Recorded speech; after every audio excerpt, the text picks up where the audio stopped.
మనం దసరా పండుగ ఎందుకు జరుపుకుంటామో తెలుసా? పూర్వం మహిషాసురుడు అనే రాక్షసుడు ఘోరమైన తపస్సు చేసి బ్రహ్మదేవుని దగ్గర వరాలు పొంది వరగర్వితుడు అయిన మహిషాసురుడు దేవతలతో యుద్ధం చేసి వారిని ఓడించి ఇంద్రపదవిని చేపట్టారు. అప్పుడు దేవేంద్రుడు త్రిమూర్తులతో మొరపెట్టుకునగా మహిషునిపై వారిలో రగిలిన క్రోధానికి ప్రకాశవంతమైన తేజముగా మారినది. త్రిమూర్తుల తేజం కేంద్రీకృతమై ఒక స్త్రీ రూపమై జన్మించింది.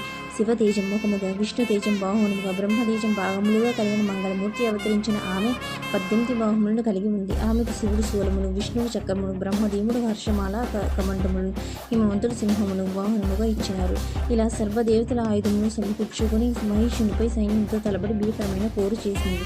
మహీశ్వరుడు తలతో తలబడింది. ఈ యుద్ధంలో ఆ దేవి వాహనం యొక్క సింహం శత్రువుల్ని చీల్చి చెంటాలింది. దేవితో తలబడిన ఆసురు మహిషి రూపం, సింహ రూపం, మానవ రూపం భీకరముగా యుద్ధం చేసి చివరకు తిరిగి మహిషి రూపంలో దేవి చేతిలో హతమారెను.